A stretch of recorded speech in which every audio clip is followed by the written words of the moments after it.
નમસ્કાર, મંતવ્ય ન્યૂઝમાં આપનું સ્વાગત છે અને હું છું આપની સાથે હિરલ। બુલેટિનની શરૂઆત કરીએ। બોલિવૂડ અભિનેતા સૈફ અલી ખાન પર તેમના જ ઘરમાં ચાકુથી હુમલો થયો હોવાની ચકચારી ઘટના સામે આવી છે, જેમાં તેઓ ઘાયલ થતા બાંદ્રાની લીલાવતી હોસ્પિટલમાં દાખલ કરવામાં આવ્યા હતા, જ્યાં તેમની સફળ સર્જરીની તેમની ટીમે પુષ્ટિ કરી છે। મુંબઈ પોલીસના જણાવ્યા અનુસાર આજે સવારે 2:30 વાગ્યાની આસપાસ તેમના ઘરમાં ચોર ઘૂસ્યો હતો અને તેણે નોકરાની સાથે દલીલો કરતા ખાને વચ્ચે પડીને મામલો થાળે પાડવાનો પ્રયાસ કર્યો હતો। આ દરમિયાન ચોરે સૈફ અલી ખાન પર ચાકુથી હુમલો કર્યો હતો, જેના કારણે સૈફ અલી ખાન ઘાયલ થયો હતો। ઘરના અન્ય લોકો જાગી જતા ચોર સ્થળ પરથી નાસી ગયો હતો। લીલાવતી હોસ્પિટલના ડોક્ટરોના જણાવ્યા પ્રમાણે સૈફ અલી ખાનને 6 ઈજા થઈ હતી અને કેટલાક ઘા ઊંડા પણ હતા। એક ઘા તેમની કરોડરજ્જુની નજીક છે। એનું સફળ ઓપરેશન થઈ ચૂક્યું છે, જે બાદ તેની પ્લાસ્ટિક સર્જરી પણ કરવામાં આવશે। જો કે આ મામલે બાંદ્રા પોલીસે 3 લોકોની અટકાયત કરી છે। આ ઉપરાંત અભિનેતાના ઘરની અંદર અને બહારના સીસીટીવી ફૂટેજની પણ તપાસ કરવામાં આવી રહી છે। સૈફ અલી ખાન પર આ હુમલાની તપાસ કરવા માટે ક્રાઇમ બ્રાન્ચ દ્વારા 8 ટીમની રચના કરી દેવામાં આવી છે।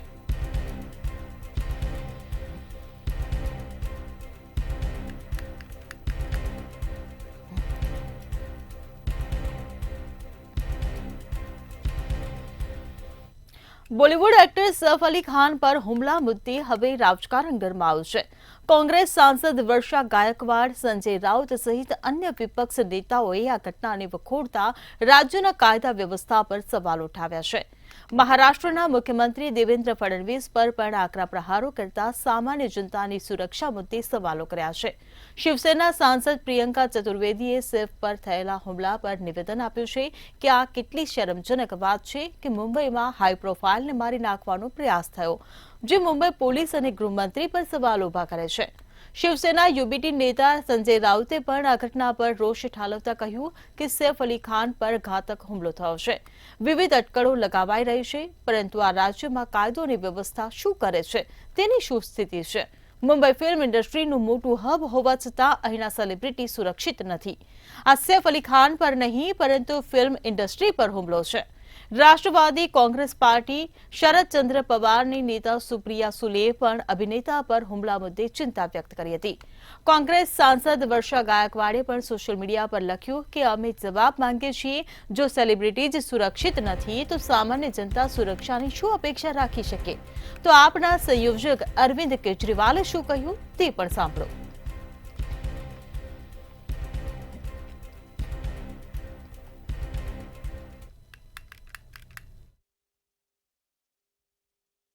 इसका मतलब दोनों सरकारें लोगों को सुरक्षा देने में नाकाम रही हैं और बॉम्बे के अंदर ये पहला इंसिडेंट नहीं हो रहा। इसके पहले सलमान खान के यहां शूट आउट हुआ, बाबा सिद्दीकी का मर्डर कर दिया गया। बाबा सिद्दीकी तो इन्हीं के एनडीए के पार्टनर हैं, उनका मर्डर दिन दहाड़े मर्डर कर दिया गया। अगर सेलिब्रिटीज, इतने बड़े बड़े देश के सेलिब्रिटीज ही सुरक्षित नहीं है, अगर इतने बड़े बड़े देश के सेलिब्रिटीज को भी भारतीय जनता पार्टी की डबल इंजन की सरकार सुरक्षा नहीं दे सकती, तो एक आम आदमी की तो सुरक्षा की बात ही क्या करें। દિલ્હી વિધાનસભા ચૂંટણીને ધ્યાનમાં રાખતા ભાજપે ઉમેદવારોની વધુ એક યાદી જાહેર કરી છે। 9 બેઠક પર ભાજપે ઉમેદવારના નામ જાહેર કર્યા છે। ભાજપે ગ્રેટર કૈલાશ બેઠક પર આપના ધારાસભ્ય અને દિલ્હી સરકારમાં મંત્રી સૌરભ ભારદ્વાજ સામે મહિલાને ટિકિટ આપી છે। ભાજપે શિખા રાયને સૌરભ ભારદ્વાજ સામે મેદાનમાં ઉતાર્યા છે। દિલ્હી કેન્ટમાં ભુવન તંવરને ટિકિટ આપવામાં આવી છે। ભાજપે આ પહેલા 40 સ્ટાર કેમ્પેનર્સની યાદી જાહેર કરી છે, જેમાં વડાપ્રધાન નરેન્દ્ર મોદી, કેન્દ્રીય ગૃહમંત્રી અમિત શાહ અને કેન્દ્રીય સંરક્ષણ મંત્રી રાજનાથ સિંહ સહિત 7 રાજ્યોના મુખ્યમંત્રી સામેલ છે।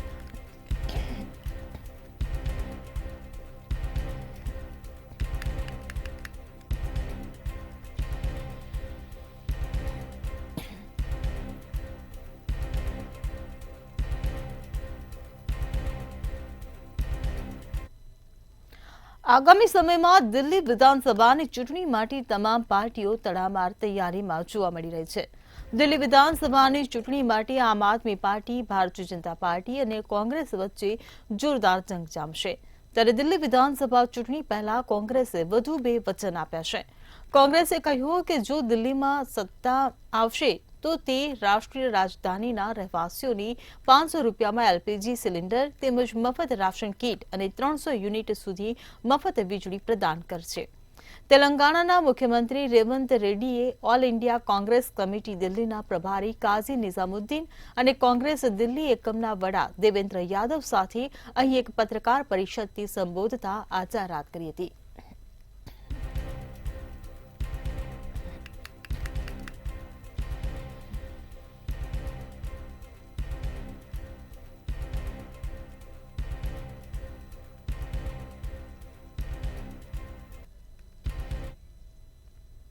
નેશનલ ટેસ્ટિંગ એજન્સીએ મહત્વપૂર્ણ નિર્ણય લીધો છે. આ વર્ષે જેઓ નીટ યુજી પરીક્ષા આપવાના છે તેમને આ વખતે ઓફલાઈન પેન અને પેપર મોડમાં જ પરીક્ષા આપવી પડશે. સત્તાવાર સૂચનામાં કહેવામાં આવ્યું છે કે નેશનલ મેડિકલ કમિશન એટલે કે એનએમસી દ્વારા નક્કી કરાયેલા નિર્ણય મુજબ નીટ યુજી 2025 એક દિવસ અને એક જ શિફ્ટમાં પેન અને પેપર મોડ એટલે કે OMR આધારિત લેવામાં આવશે. તેની અગાઉની સૂચનામાં એનટીએ નીટ યુજી નોંધણી અને પરીક્ષા પ્રક્રિયાને સુવ્યવસ્થિત કરવા માટે કેટલાક મોટા ફેરફારોની જાહેરાત કરી હતી. ઉચ્ચ શિક્ષણ વિભાગ દ્વારા જારી કરાયેલા નિર્દેશો અનુસાર પારદર્શિતા, સુરક્ષા અને કાર્યક્ષમતા સુનિશ્ચિત કરવા માટે આ પગલું લેવામાં આવ્યું છે. આ નિર્ણય નેશનલ મેડિકલ કમિશન એટલે કે એનએમસી દ્વારા નિર્ધારિત માર્ગદર્શિકા અનુસાર લેવામાં આવ્યો છે.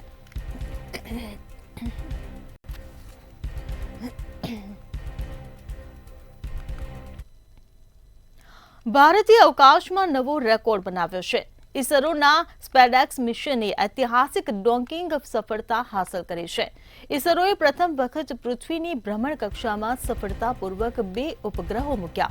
આ સાથે ભારત આ સિદ્ધિ મેળવનાર અમેરિકા, રશિયા અને ચીન પછી ચોથો દેશ બની ગયો છે. ભારત માટે આ ખરેખર ગર્વની ક્ષણ છે.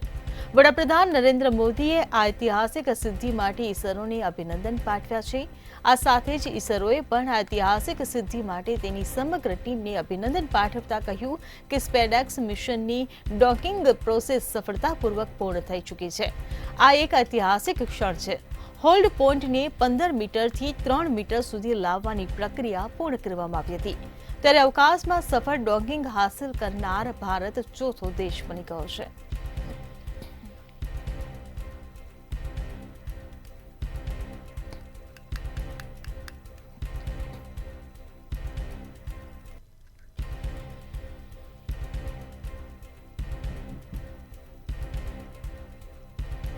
અદાણી ડિફેન્સ બનાવેલું દ્રષ્ટિ 10 ડ્રોન પોરબંદરના દરિયામાં તૂટી પડ્યું હોવાનું સામે આવ્યું છે.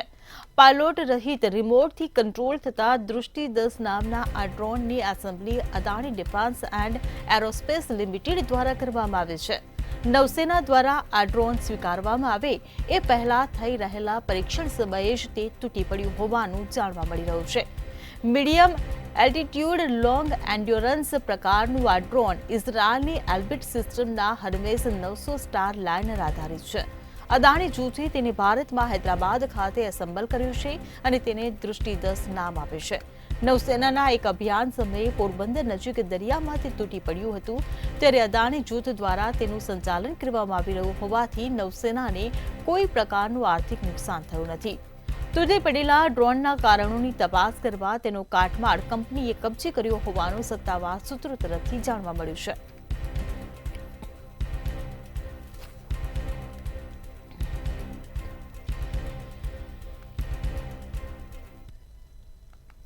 સુરતમાં વૃદ્ધાને વહુ મારતા હોવાનો કિસ્સો સામે આવ્યો હતો. પૂણા માતૃશક્તિ સોસાયટીની આ ઘટના સોશિયલ મીડિયામાં વાયરલ થઈ હતી. ત્યારે 80 વર્ષના વૃદ્ધા શાંતા શેલડિયાને તેની વહુ સરસ્વતી શેલડિયા મારતા હોવાનું વિડીયોમાં સામે આવ્યું હતું. જાગૃત નાગરિકે તમામ ઘટનાનો વિડીયો ઉતારી એનજીઓની જાણકારી આપી હતી અને ત્યારબાદ ટ્રસ્ટના હોદ્દેદારે પૂણા પોલીસને જાણ કરી હતી. આમ તમામ મામલો પૂણા પોલીસ મથકે પહોંચ્યો હતો અને ટ્રસ્ટ દ્વારા પોલીસ કાર્યવાહી કરી વૃદ્ધાને મુક્ત કરાઈ હતી.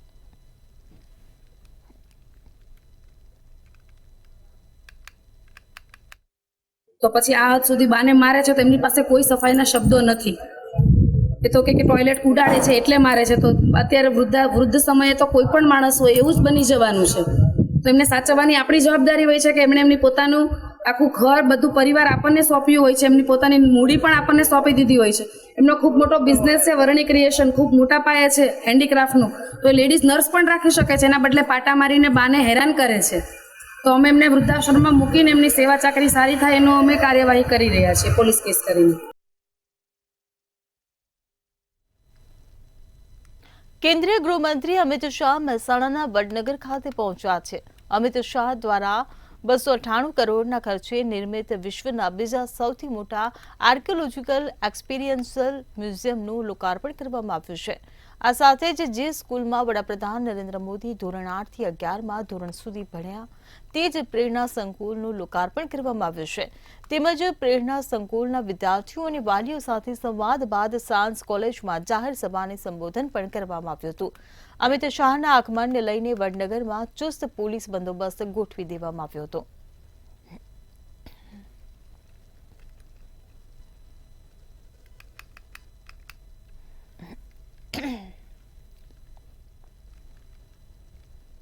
બનાસકાંઠા જિલ્લાના વિભાજન થયા બાદ દિયોદરમાં વિરોધ પ્રદર્શન યથાવત છે. છેલ્લા 16 દિવસથી પોતાની માંગને લઈ વિરોધ ચાલી રહ્યો છે. ત્યારે દિયોદર વિસ્તારની માંગ છે કે આ વિસ્તારને મુખ્ય મથક બનાવવામાં આવે અથવા તો ઓગળ જિલ્લો નામ નવા જિલ્લાનું આપવામાં આવે.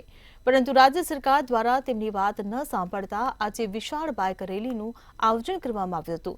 જે બાદ ઓગળ થળી ખાતે સભા યોજી રાજ્ય સરકાર દ્વારા દિયોદર વિસ્તારના લોકોની માંગ પૂરી કરવા માટે હવન યોજવામાં આવ્યો હતો.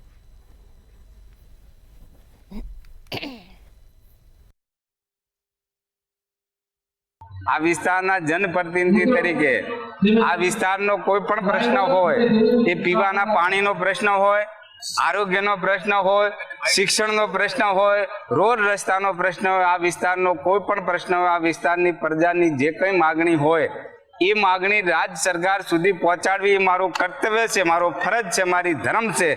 અને એ ધર્મ સમજી અને અહીં જે વાત થઈ છે એ વાત હું રાજ્ય સરકાર સુધી પહોંચાડી અને આ વિસ્તારની જનતાને ન્યાય મળે એના માટે હું મારાથી બનતા પૂરા પ્રયત્નો કરીશ. ત્યારે મારે એમને એક શબ્દમાં કહેવું પડ્યું કે આપણે આ તો આત્મવિલોપનની કોઈ જરૂર નથી, આપણામાં શક્તિ છે, સરકાર સાથે લડવું પડશે તો લડવા માટેની પણ મારી તૈયારી છે.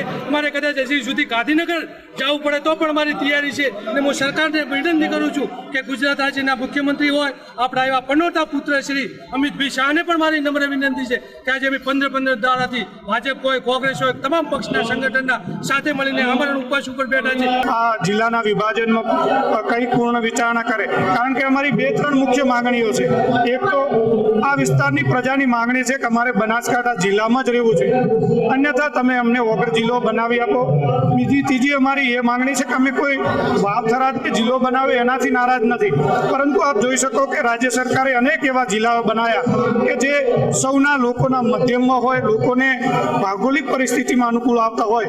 આજે આપ જોઈ શકો છો અમે દિયોદરની એક મહારેલી રાખી લીધી અને આજે પણ આખા તાલુકો અને દિયોદર તાલુકાની આજુબાજુના તાલુકાના આગેવાનો બધા ભેગા થઈ અને ઓગળજી ખાતે એક મહાન હવનનું આયોજન કર્યું છે. અને ઓગળ મહારાજને પ્રાર્થના કરવા આવી રહ્યા છે કે તમે હવે આ ઓગળ જિલ્લા માટેનું તમે સરકારશ્રીને કંઈ સદબુદ્ધિ હોય અને ઓગળ જિલ્લો જાહેર કરે એવી પ્રાર્થના કરવા માટે આખા મહારેલીનું આયોજન કરી અમે અત્યારે આવ્યા છીએ. અને હવે પછી આગળ શું કાર્યવાહી કરવી એ અમારે તમામ આગેવાનોની એક મિટિંગ છે, મિટિંગમાં નિર્ણય લેશે, એના ઉપર આગળની કાર્યવાહી કરવામાં જશે.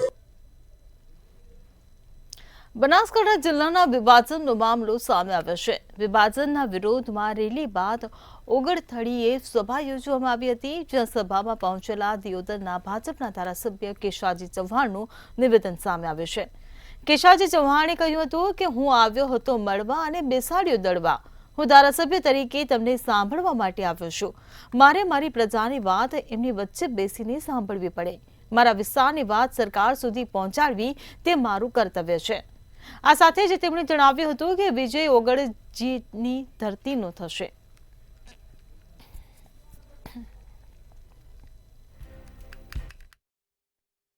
અમારી તો વાત છે, વાત આ વિસ્તારના ધારાસભ્ય તરીકે સોહલવામાં આવી છે. મારી જવાબદારી છે, મારી ફરજ છે, મારું કર્તવ્ય છે, મારો એક ધર્મ છે કે પ્રજા શું કહે છે, પ્રજાની વાત એમની વચ્ચે બેસીને સાંભળવી. પ્રજાની વાત આ વિસ્તારના પ્રતિનિધિ તરીકે સરકાર સુધી સરકારની મારી જવાબદારી છે, મારું કર્તવ્ય છે. અને અહીં વાત કરી કે કર્તવ્યમાં હું કદી પાત્ર નથી. અમદાવાદના કાકડાપીઠ ઊંટવાડાની ચાલીમાં થયેલી હત્યા કેસમાં 2 આરોપી ઝડપાયા છે. કિરણ ચૌહાણ અને તેના સાળા ગિરીશની પોલીસે ધરપકડ કરી છે. બંને આરોપીઓએ સાથે મળીને નીતિન પઢિયારની હત્યા કરી હતી. કિરણની પત્ની સાથે મૃતકના આડ સંબંધમાં હત્યા કરાઈ હોવાનું પોલીસે જણાવ્યું છે. આરોપી કિરણ સામે પ્રોહિબિશનના 3 ગુના નોંધાયા છે. દારૂના અડ્ડા અને એમડી ડ્રગ્સની ફરિયાદની અદાવતમાં નીતિનની હત્યા કરાઈ હોવાના પરિજનોએ ગંભીર આક્ષેપ કર્યા છે.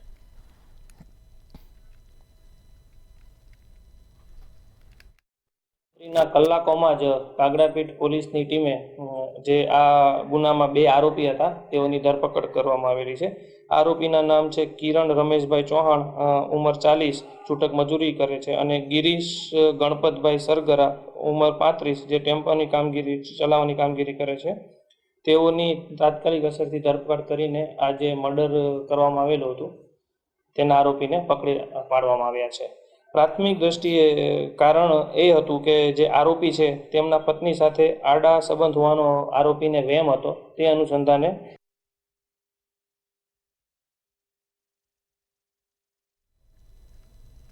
અમદાવાદના સોલામાં મુંબઈ ક્રાઇમ બ્રાન્ચની ઓળખ આપી ડિજિટલ અરેસ્ટ કરી 98,000 માંગ ટ્રાન્સફર કરાવવામાં આવ્યા હતા.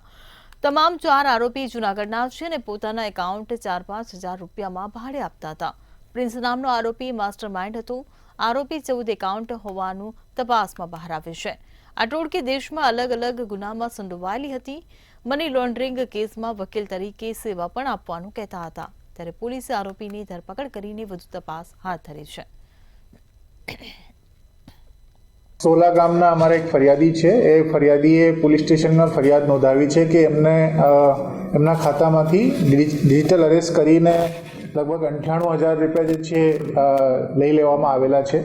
એમની પાસેથી એક અનનોન નંબરથી ફોન આવેલું હતું, જે ફોનમાં મુંબઈ ક્રાઇમ બ્રાન્ચના અધિકારી તરીકે ઓળખ આપી અને એમના ઉપર મની લોન્ડરિંગનું કેસ થયેલું છે એ બાબતની એમને સમજ કરવામાં આવી અને પછી એના આધારે એના વિરુદ્ધમાં કાર્યવાહી કરવામાં આવશે અને એને ડિજિટલ અરેસ્ટ કરવામાં આવ્યું છે. આ પ્રકારે મહીસાગરના લુણાવાડામાં સરકારી કામમાં બેદરકારીનો મામલો સામે આવ્યો છે. લુણાવાડાના કોટેજ પાછળ જમીન પર આવાસ મંજૂર કર્યા બાદ પરિવારે આવાસ બનાવી અને સરકારે તકતી લગાવી. ત્યારબાદ સરકારને ખબર પડી કે આ સરકારી જગ્યા છે. આવાસ દબાણમાં હોવાની નોટિસ આપી તોડી પાડવામાં આવ્યું. પાલિકા પર કાર્યવાહી કરવાની માંગ ઉઠી છે.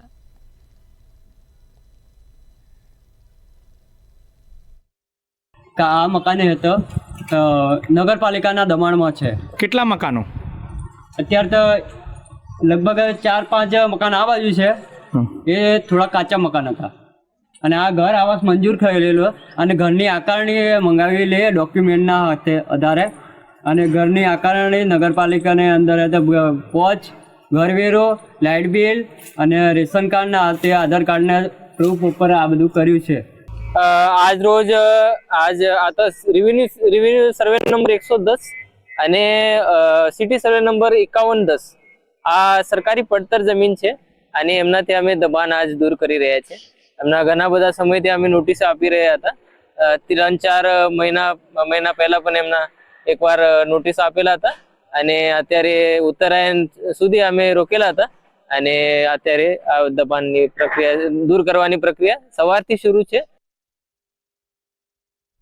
વડોદરામાં નગર પ્રાથમિક શિક્ષણ સમિતિમાં ફરજ બજાવતા ચોથા વર્ગના કર્મચારીઓ પડતર માંગોને લઈને અનેકવાર રજૂઆતો કરી ચૂક્યા છે. કોર્પોરેશન અને નગર પ્રાથમિક શિક્ષણ સમિતિ દ્વારા તેમને ન્યાય મળ્યો નથી. થોડા દિવસ અગાઉ જ સમિતિની એક બેઠક મળી હતી અને તેની અંદર ચોથા વર્ગના કર્મચારીઓના અધ્યક્ષને બોલાવવામાં આવ્યા હતા, પરંતુ તેમને બેઠકની અંદર બેસાડવામાં ન આવ્યા હોવાનો આરોપ લગાવવામાં આવ્યો છે. કાયમી કરવાની અને પેન્શન આપવાની માંગ સાથે ચોથા વર્ગના કર્મચારીઓ હડતાળ પર ઉતર્યા છે. હડતાળમાં કેટલાક નિવૃત્ત થયેલા કર્મચારીઓ પણ જોડાયા છે. આગામી સમયમાં કોર્પોરેશન ચોથા વર્ગના કર્મચારીઓની વાત સાંભળે છે કે કેમ તે હવે જોવું રહ્યું.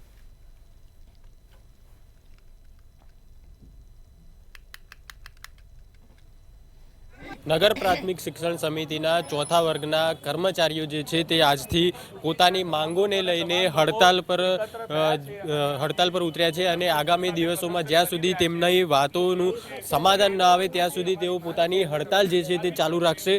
શું માંગ છે આપની અને કેટલી વાર કોર્પોરેશનને પ્રાથમિક શિક્ષણ સમિતિને રજૂઆત કરી છે? અમારી માંગ એટલી જ છે કે લગભગ 1992થી લઈને એટલે 32 વર્ષ અને 1977થી આપણે ગણીએ તો 47 વર્ષ થયા. એટલા વખતથી અમે લોકો નગર પ્રાથમિક શિક્ષણ સમિતિમાં જુદી જુદી શાળા અને બાલવાડીમાં અમે લોકો નોકરી કરીએ છીએ અને 1992માં 570 કર્મચારી હતા. હાલ ફક્ત 115 કર્મચારી રહ્યા છે અને એ પણ 2-5 વર્ષમાં નિવૃત્ત થઈ જશે. એટલે અમારી માંગ એક જ છે કે ભાઈ અમને વહેલામાં વહેલા અમને કાયમ કરો, પેન્શન આપો અને જે ચાલુ નોકરીવાળા છે એનો જે પગાર વધારો થાય એ જ આપો. એટલી જ માંગ છે અમારી. તો કોર્પોરેશનના સત્તાધીશો સાથે પણ આપણી બેઠક થઈ હતી, ચર્ચા થઈ હતી. બેઠકમાં શું વાત થઈ હતી? અમે આવેદનપત્ર આપેલું કે અમે અચોક્કસ મુદ્દતની હડતાલ પર બેસવાના છે. ત્યારે આ લોકોએ લગભગ 13 તારીખે કોર્પોરેશન ખાતે ડેપ્યુટી કમિશનરના નેજા હેઠળ એક કમિટી બનાવેલી, એની બેઠક થઈ. તો એ બેઠકમાં મને એવું કહ્યું કે તમે હાજર રહેજો. મને બહાર બેસાડી રાખ્યો. 1 કલાક એ લોકોની મિટિંગ ચાલી. મને પહેલાં પણ અંદર નહીં બોલાયો અને પછી પણ અંદર નહીં બોલાયો અને પછી અહીંયા આવી અને ચેરમેન સાહેબ એવું કહે છે કે ભાઈ આપણો તમારો કોર્ટ કેસ ચાલે છે એટલે કે તમારા વકીલ આપણા વકીલ બધા ભેગા થઈ અને કે આપણે એક સમાધાનની ફોર્મ્યુલા નક્કી કરશું, પછી આગળ વધીશું. એટલે કીધું સર આ બધી વસ્તુમાં તો ઘણો ટાઈમ જાય એવો છે અને અમે તમને જ્યારે આવેદનપત્ર આપીએ ત્યારે તમે ઊભા થાવ છો. એટલે આ વખતે તો અમે અહીંયા હડતાલ પર બેસેલા હશે અને તમારે જે પણ રસ્તો કરવો હોય એ ચાલુ હડતાલમાં કરો.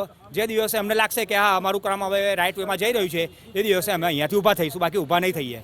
અચોક્કસ મુદતની હડતાલ પર જઈ રહ્યા છે અને અનેક વાર રજૂઆતો કરી છે, બેઠકોના દોર થયા છે, પરંતુ જે તેમની સમસ્યા છે તેનું સમાધાન ક્યાંક નથી આવ્યું. ત્યારે હવે તેમને આ હડતાલનો રસ્તો અપનાવ્યો છે. આગામી દિવસોમાં કોર્પોરેશન અને નગર પ્રાથમિક શિક્ષણ સમિતિ આ તમામ જે ચોથા વર્ગના કર્મચારીઓ છે તેમની વાત સાંભળે છે કે કેમ તે જોવાનું રહેશે. કેમેરામેન કેતન સિંધે સાથે દર્શન ચૌધરી, મંતવ્ય ન્યૂઝ, વડોદરા.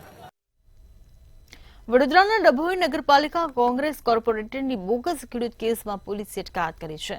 તેમની પર જમીનના જૂના કેસમાં ખોટું પેઢીનામું બનાવવાનો આક્ષેપ થયો હતો.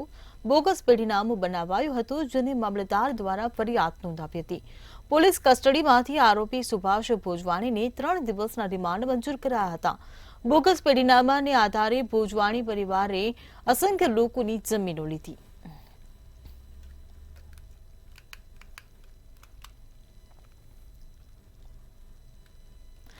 દાહોદ જિલ્લા કોળી સમાજ દ્વારા મૂકવામાં આવેલા ભગવાન માંધાતાનો સ્તંભ તોડી પાડવા બાબતે 7 જેટલા અસામાજિક તત્વો વિરુદ્ધ ફરિયાદ નોંધાઈ છે. અસામાજિક તત્વોએ ભગવાન માંધાતાનો સ્તંભ તોડીને તળાવમાં ફેંકી દીધો હતો. અસામાજિક તત્વો દ્વારા સ્તંભ તોડી પાડી કોળી સમાજ અને આદિવાસી સમાજ વચ્ચે ઘર્ષણ ઊભું કરવાનો પ્રયાસ કરાયો હતો. ત્યારે કોળી સમાજ દ્વારા સર્કલ પર ફરીથી માંધાતા ભગવાનનો નવો સ્તંભ સ્થાપિત કરવામાં આવ્યો છે. 2-3 જગ્યાએ લીમખેડાની આસપાસ એક ગુણધા ચોકડી અને અંતેળા રોડ ઉપર લીમખેડા ત્યાં ભગવાન માંધાતાનું એક આધાર સ્તંભ મૂક્યો હતો, જે કોળી સમાજનું એકતા અને શાંતિની સંદેશ માટે. તે અમુક અસામાજિક તત્વો એ બંને સમાજો વચ્ચે ઘર્ષણ ઊભું કરવાના ઈરાદાપૂર્વક જે સ્તંભને ઉખેડી અને નજીકમાં તળાવમાં ફેંકી દીધેલો હોય. અન્ય સમાજના લોકોએ થંભને ઉખેડી અને પાલ્લા તળાવની અંદર નાખી દીધો. એ પ્રત્યે અમને અમારા ભગવાન પ્રત્યે અમને બહુ લાગણી થાય છે અને આ ખરેખર ઘણું અપમાન કરેલ છે. તો આના માટે તંત્રએ ખાસ નોંધ લે અને એમને કાયદેસરની કાર્યવાહી કરે એવી અમારા સમાજ વતી અને આખું દાહોદ જિલ્લાના સમાજ વતી અમારી માગણી છે. જેથી કરી અમારા કોળી સમાજની લાગણીને દુભાવવાની કોશિશ જે અસામાજિક તત્વો દ્વારા કરવામાં આવી છે એ એમની વિરુદ્ધ અમે સમસ્ત કોળી સમાજ દ્વારા જે એક આવેદનપત્ર એક પોલીસમાં ફરિયાદ પણ નોંધાવવામાં આવી છે. જેથી અમે તંત્રને એવી માંગણી પણ કરીએ છીએ કે જે અસામાજિક તત્વ દ્વારા જે અમારા કોળી સમાજના ઈષ્ટદેવને જે પાણીની અંદર ફેંકવામાં આવ્યો હતો સ્તંભ, એનાથી અમારી લાગણી દુભાઈ છે અને જે અસામાજિક તત્વોને કડકમાં કડક સજા થાય એ માટે અમે પોલીસને. બનાસકાંઠા જિલ્લામાં પોલીસે 1 વર્ષમાં 25 કરોડ ઉપરાંતનો દારૂ ઝડપ્યો હતો. જિલ્લાના અલગ અલગ સ્થળેથી પોલીસે વર્ષ દરમિયાન પ્રોહિબિશનના 14,425 કેસ કરીને 25,34,35,539નો મુદ્દામાલ ઝડપી પાડ્યો હતો. જ્યારે વર્ષ દરમિયાન પોલીસે અલગ અલગ સ્થળોએથી જુગારના 451 કેસ કરીને 1,79,99,888નો મુદ્દામાલ ઝડપી પાડ્યો હતો. તેમજ એનડીપીએસના 25 કેસ કરીને 3,21,35,046નો મુદ્દામાલ ઝડપી પાડીને કાર્યવાહી કરી હતી.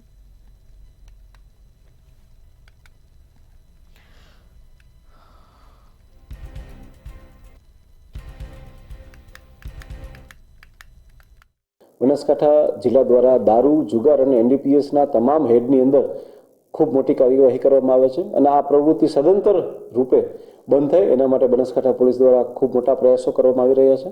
જો 2024ના વર્ષની વાત કરવામાં આવે તો બનાસકાંઠા પોલીસ દ્વારા માત્ર પ્રોહિબિશનના જ આશરે 12,000થી વધુ કેસો કરી અને 25,34,00,000 રૂપિયા જેટલો મોટી કિંમતનો દારૂ બનાસકાંઠા પોલીસ દ્વારા માત્ર વર્ષ 2024માં પકડવામાં આવ્યો છે.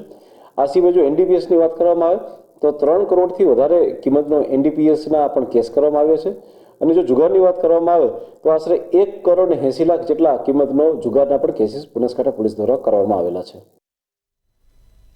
બુલેટિનમાં હાલ બસ આટલું. સમાચારોની અપડેટ માટે જોતા રહો મંતવ્ય ન્યૂઝ. નમસ્કાર.